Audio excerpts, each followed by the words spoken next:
You know what it's like to be caught up in the excitement in the midst of a sea of people carrying signs, wearing t-shirts emblazoned with catchy graphics, perhaps fists in the air.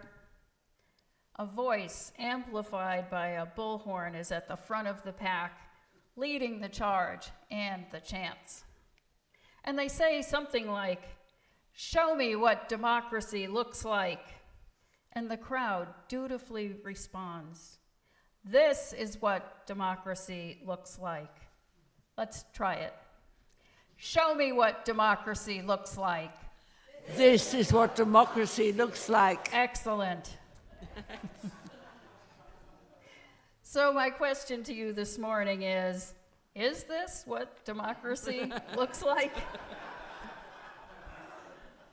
What about this setting speaks to us of democracy? I pored over the responses I received from you about what democracy means to you. If I had one of those word generator apps to highlight the most commonly cited word, I don't have one of those apps, but my orange highlighter reveals it would be freedom. A democracy is a place that honors freedom. Free speech, freedom of the press, freedom to travel, freedom to vote, to choose a career or educational path, freedom to simply move about. Democracy shows up in a protest march as our ability to gather without constraint, as long as we are not impeding someone else's freedom in the process. We can express what is on our hearts and minds openly, publicly, keeping to peaceful means of doing so. I heard from one respondent that democracy generally favors peace over aggression. A protest march could be perceived as aggressive, but when we can gather peacefully with passion about what we believe or promote, we feed the potential for continued peaceful exchanges of ideas.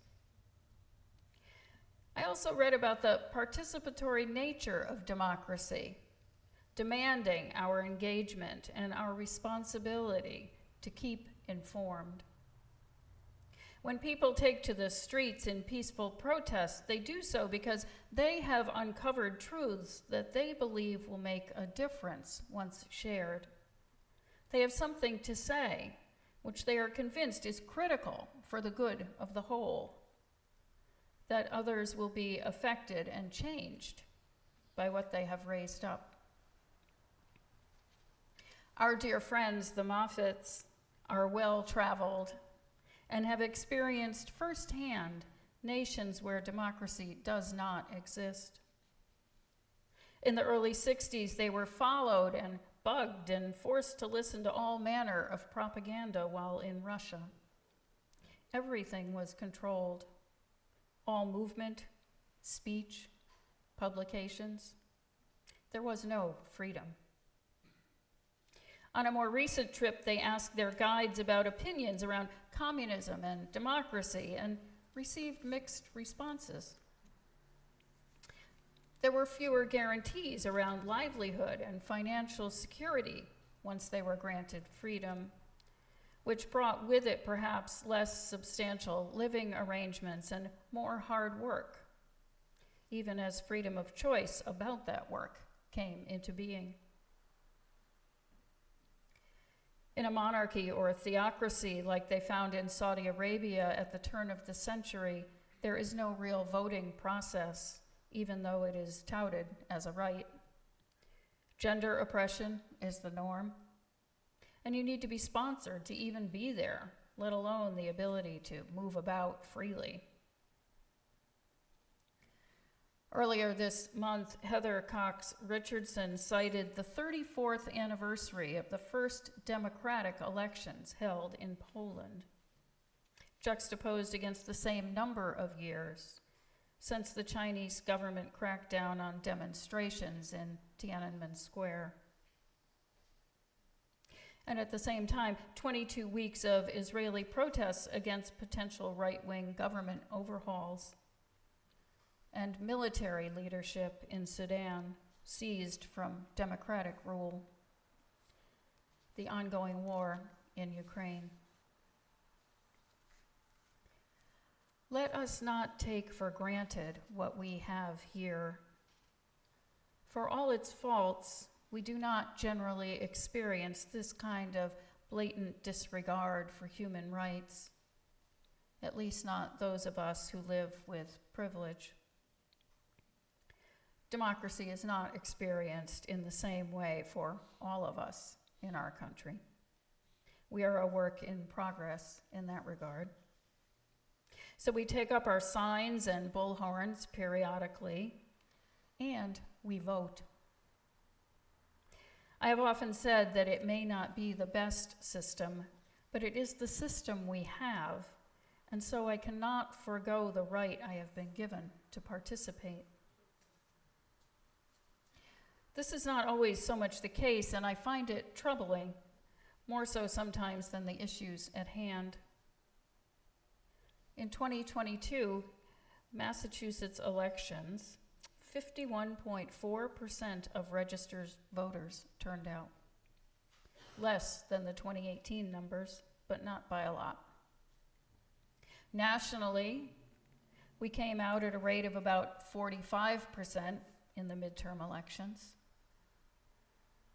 Locally, we did better here in Chatham, 65% voter turnout, unlike the 29% this spring where I live in Brewster.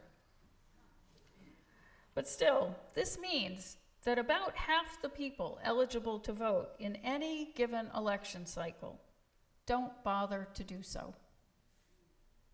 There is little consistency across the population, and yet all of you who shared your thoughts with me ranked this right, this privilege, as one of the most important features of a democracy. We have a say in how things will go for us. As we heard in our reading this morning, politics, political decision-making, is about what we decide to do together, and it is at the heart of our everyday existence. Morlopay and Eichen suggest that it is not challenges that keep us from participating, but instead a feeling of uselessness, that we have nothing to contribute that will matter. Rethinking core assumptions that are disempowering can make a difference. They suggest that we need to believe in the essential nature of democracy in order to ensure the common good, that it is possible and that we all have a role to play. To really thrive as a democracy, we need to live into our potential and meet three real needs of humanity: connection, meaning, and a sense of agency. These are the essence of human dignity. Democracy requires transparency, that power be dispersed equitably, and an understanding that we are mutually accountable and share in the responsibility for our society's success. We live in a time when it seems that we have self-imposed our own disenfranchisement.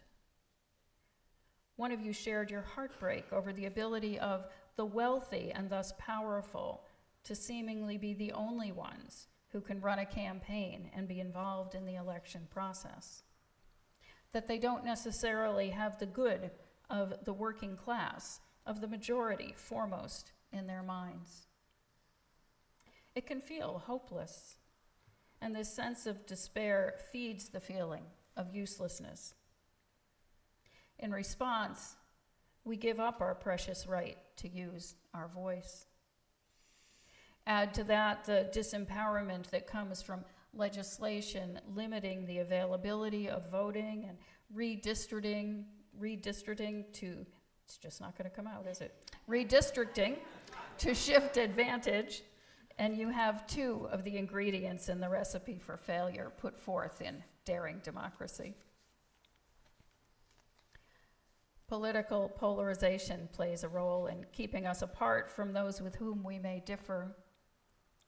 I say may because it could be that we have similar values and goals, but just don't agree on how to get there. We can't know for sure unless we engage with those folks, connect and share from our deepest dreams for our world. We feel threatened by difference instead of curious about diverse ideas and potential solutions. Frank's solo this morning speaks to the notion that when we have an opportunity to exchange on a deeper level, we are ultimately changed for good. When we take the time to truly know someone, there is a shift in energy. It is in this space of creative interchange that we are brought closer to our best selves. When we share from our hearts and minds and offer a willingness to listen, we are each heard into being. It is in an atmosphere of democracy where each voice is valued, each contribution is seen as meaningful, that we begin to feel empowered once again and move toward the participation necessary for balanced outcomes. Perhaps this is what democracy looks like. This week, I will attend our Unitarian Universalist Association's General Assembly, our annual meeting on the national level. And I get excited about the prospect of seeing democracy in action, even as imperfect as it is there too, because we try to really listen to one another. The art of gentlemanly debate has not gone by the wayside, unlike what we are faced with as a country where posturing and name-calling have become the preferred method of exchange. And here in Chatham, after our service today, we will engage in this process also. We will gather peacefully, listen to one another as we take up matters of importance to our future together, and cast our votes. We participate because we care and because we know it is a privilege that not everyone everywhere has. And we do so with a sense of ease because we know that we will be heard. We are open to creative solutions, and we are grounded in relationships built on love. Could it be that this is what democracy looks like? Our fifth principle says that we covenant to affirm and promote the right of conscience and the use of the democratic process within our congregations and in society at large. We value it. We practice it in our churches and in our personal lives. We make an example of it by our living, by our engagement with one another and with issues that affect all of our lives. We will only get there through diligence and participation, side by side in community and collaboration. When we abandon the struggle, we lose so much. Sticking together, sticking with it is the only way forward, believing in the potential for good. One world where freedom could be the most frequently cited concept, showing up on the word generator app. This is what democracy looks like. May it be so, and blessed be.